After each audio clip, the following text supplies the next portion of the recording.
कक्षा 10 बोर्ड परीक्षा 2024 के लिए जो नोट्स फाइल है वो दोस्तों तैयार कर ली गई है। और आपको दोस्तों एकदम रटना छोड़ देना है, प्रश्नों को समझते हुए ही करना है।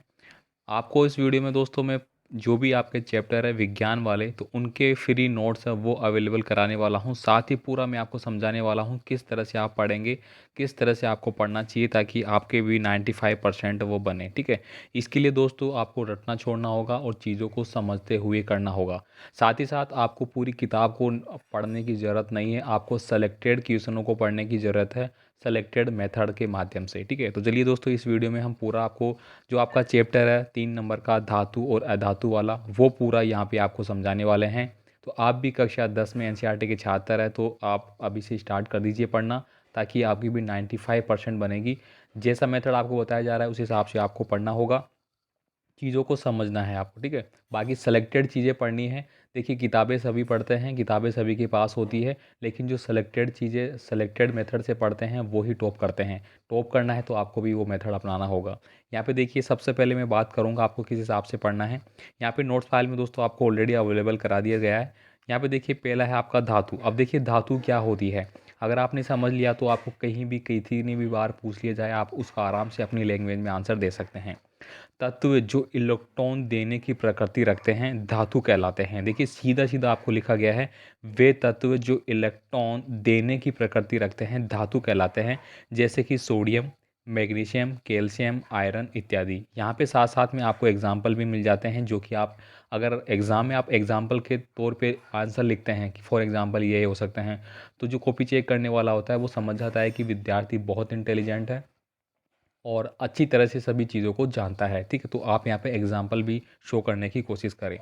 दूसरा है अधातु। अपन किसको बोलेंगे, देखिए अधातु किसको बोलेंगे, वे तत्व जो इलेक्ट्रॉन लेने की प्रकृति रखते हैं। देखिए अब आराम से आपको याद हो गया होगा, धातु कौन होते हैं जो इलेक्ट्रॉन देने की प्रकृति रखते हैं, अधातु कौन होते हैं जो इलेक्ट्रॉन लेने की प्रकृति रखते हैं, जैसे क्लोरीन, ऑक्सीजन, कार्बन इत्यादि। यहाँ पे आराम से आपको ये लाइन याद होगी। और धातु अधातु वाला जो ये यूनिट है, इसमें जो अभी अभी हमने पढ़ा है ये 100% हर बार एग्ज़ाम में पूछा जाता है, तो आराम से आपको याद हो गया होगा। ठीक है, अब देखिए यहाँ पे उपधातु एक साथ में आपको पूछी जाती है कि उपधातु क्या होती है।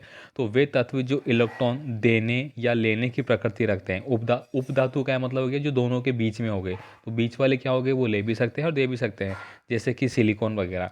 अब आजकल आप देख पा रहे होंगे कि जो आपकी कंप्यूटर का निर्माण होता है, आपकी मोबाइल जो चल रही है उसमें जो प्रोसेसर वगैरह है उनमें सिलिकॉन चिप का यूज किया जाता है। ठीक है, तो ये काफ़ी इंपॉर्टेंट हो गया। इनको अगर मैं इंग्लिश में बात करूँ तो इनको अपन इंग्लिश में बोलते हैं सेमीकंडक्टर। ठीक है, जो हमारी ये होता है ना उपधातु, इनको अपन बोलते हैं सेमीकंडक्टर। ठीक है, याद हो गया आपको। चलिए आगे चलते हैं अपन। अब देखिए बड़ा क्वेश्चन है धातु और अधातु में अंतर, जो कि हर बार आता है। और अभी जो आपके एग्ज़ाम स्टार्ट होने वाले हैं हाफ ईयरली वगैरह भी अलग अलग बोर्ड में, उनमें भी ये पर्सन रटा रटाया पर्सन है। अब देखिए आपको इनके आंसर है किस प्रकार से लिखना होगा। यहाँ पे आपको लिखे मिल जाते हैं। देखिए मैं सबसे पहले बात करूँगा धात्विक चमक के आधार पे। तो दोस्तों धातु की परत चमकीली होती है। दोस्तों जो धातु होते हैं उनकी परत है वो हमेशा चमकीली होती है। फॉर एग्जाम्पल मैं बात करूँ आयरन है, आयरन आपने देखा होगा चमकता हुआ रहता है। ठीक है, तो ये क्या होता है, आपकी चमकीली धातु रहती है। अधातु की बात करूँ, सभी धातुएं चमकीली नहीं होती है, सभी धातु नहीं होती है, कुछ होती है कुछ नहीं होती है, तो ये आप इसमें अंतर लिखेंगे। अब मैं बात करूँगा कठोरता के आधार पे। तो देखिए कठोरता के आधार पे मैं बात करूँ, जो हमारी धातु होती है, सामान्य धातुएं कठोर होती है। जो भी धातु आप लेंगे वो कठोर होती है, मजबूत होती है। और अधातु होती है दोस्तों, ठीक है, वो क्या होती है, कठोर नहीं होती है। ठीक है, एग्जाम्पल भी यहाँ पे दिया गया है, देखिए आयोडीन को छोड़ के। ठीक है, ये सब कुछ आपको लिखा गया है। अब यहाँ पे दोस्तों आपको यह है सोडियम, पोटेशियम, कैल्शियम मुलायम होती है तथा इन्हें चाकू से भी काटा जा सकता है। ये पर्सन दोस्तों रटा रटाया पर्सन है। 8वीं की बात करें, 10वीं की बात करें, 12वीं की बात करें, विज्ञान में ये पर्सन बहुत बार आपको रिपीट मिल जाएगा, ऑब्जेक्टिव टाइम में आपको मिल जाएगा। आपको अच्छे से इस प्रकार से समझते हुए चलना है। अब हमने बात करी है धातुओं के बारे में, तो धातुएं कौन कौन सी है जिनको काटा जा सकता है चाकू की सहायता से। सोडियम हो जाएगा मेरा, पोटेशियम हो जाएगा, कैल्शियम हो जाएगा। ये मुलायम धातुएं होती है जिनको चाकू से काटा जा सकता है, अब कभी नहीं भूलेंगे आप। इसके बाद देखिए जो अधातु मेरी होती है, अधातु जो मेरी होती है दोस्तों वह कार्बन का अपरूप होती है, जिसे हीरे में सबसे कठोर होता है। ये मेरा क्या है, अधातु है, लेकिन ये मेरा क्या है, अपरूप। हीरे का जो एग्जाम्पल आपने यहाँ पे दिया है, ठीक है, वो कार्बन का अपरूप माना गया है। ठीक है, नेक्स्ट देखिए यहाँ पे अगला है मेरी अवस्था के आधार पे। अवस्था के आधार पे आप कैसे बताएंगे? देखिए, सभी धातुएं ठोस अवस्था में मिलती है, बिल्कुल बात सही है। जो मेरी अधातु होती है वो सभी तीनों अवस्था में पाई जाती है। अधातु है वो मेरी तीनों अवस्था में पाई जाती है, कठोर भी पाई जाती है, मुलायम भी पाई जाती है और सॉफ्ट भी पाई जाती है, अलग तरीके से पाई जाती है, ठीक है। अब यहाँ पे देखिए पारे को छोड़कर जो कि द्रव है, अब देखिए पारा है ये एक प्रकार से क्या है, मेरा धातु है, लेकिन ये क्या है आपका, एक इसको अपन बोल सकते हैं कि ये एक प्रकार का अपवाद है।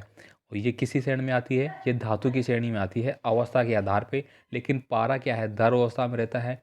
कमरे के जो आपका टेम्परेचर रहता है वहाँ पे ये द्रव अवस्था में पाया जाता है, ये आपने पढ़ा है अच्छे से, ठीक है।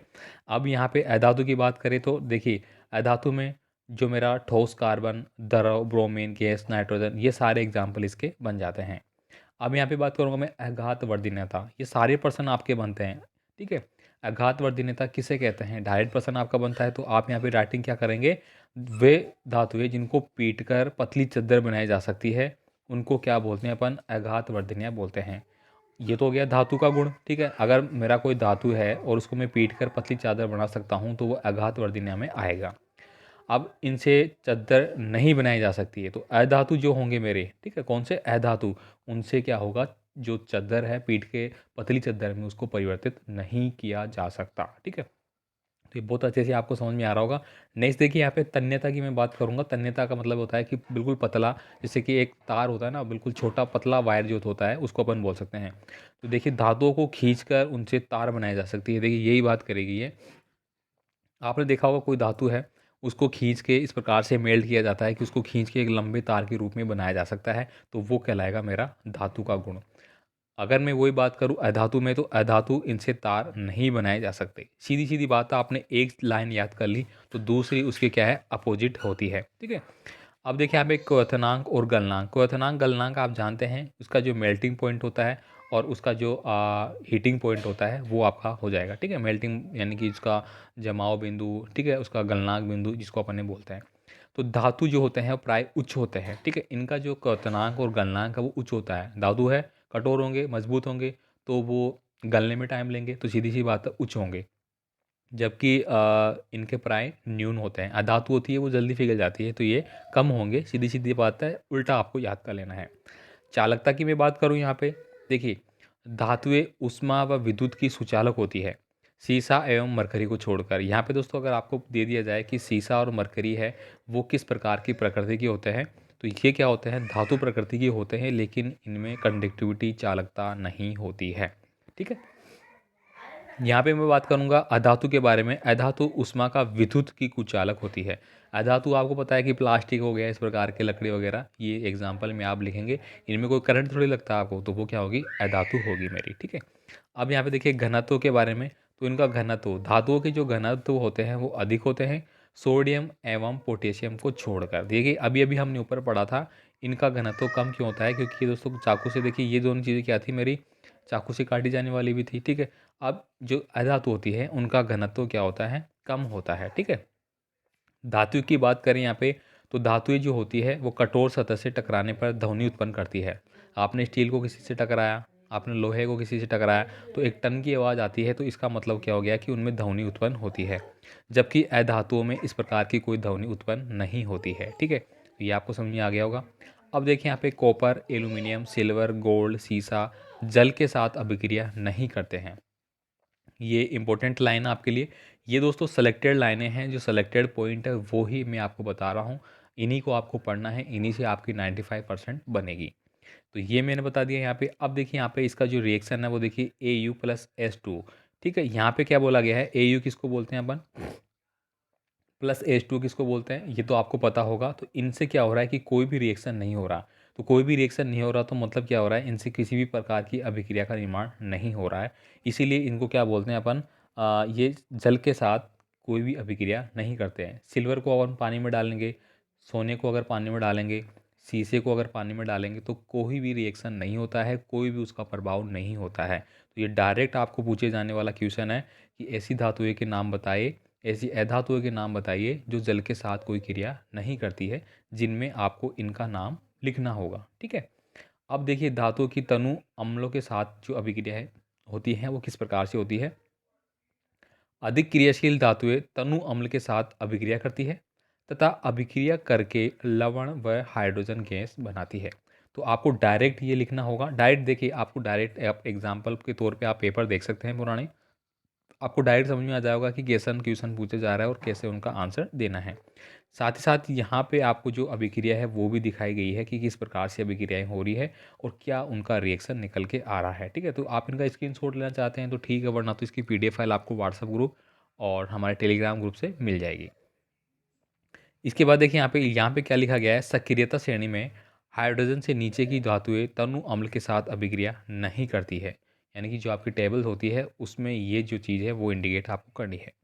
अब देखिए धातु की अन्य धातुओं के साथ अभिक्रियाओं के क्या रिजल्ट रहेगा। ठीक है, तो यहाँ पे देखिए क्या लिखा गया है कि सीधे सीधा लिखा गया है, अधिक क्रियाशील धातुएं अपने से कम क्रियाशील धातु को उनके यौगिक के विलयन से विस्थापित कर देती है।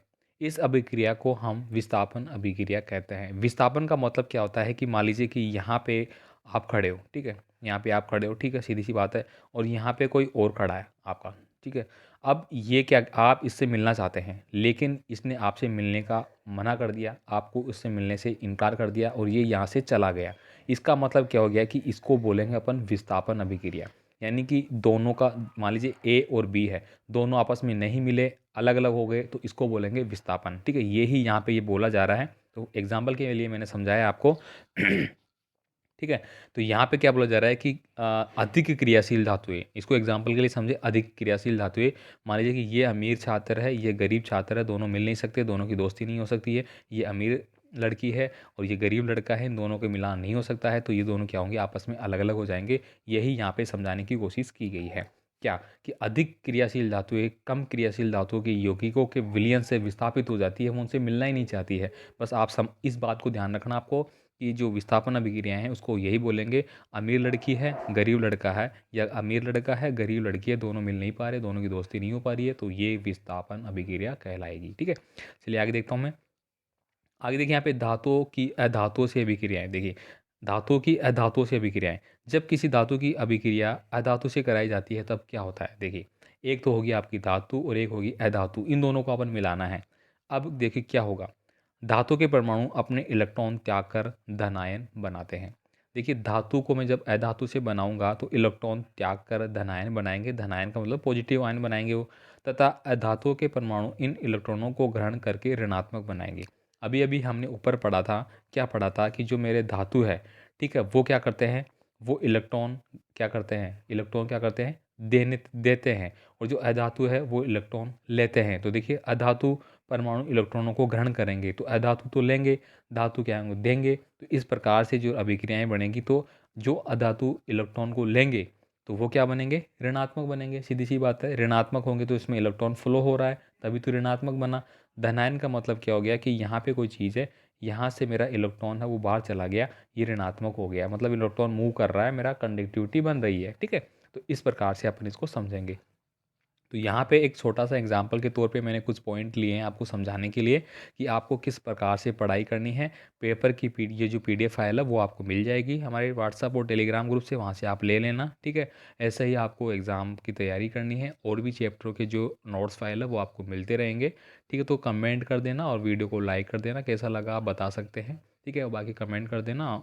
ज़्यादा से ज़्यादा जो चैप्टर के नोट्स है वो आपको अवेलेबल कराने की पूरी कोशिश की जाएगी। ठीक है, और बाकी बोर्ड परीक्षाओं से पहले आपको सभी चीज़ें मिल जाएंगी व्यवस्थित। ठीक है, मिलते हैं अगले वीडियो में, धन्यवाद।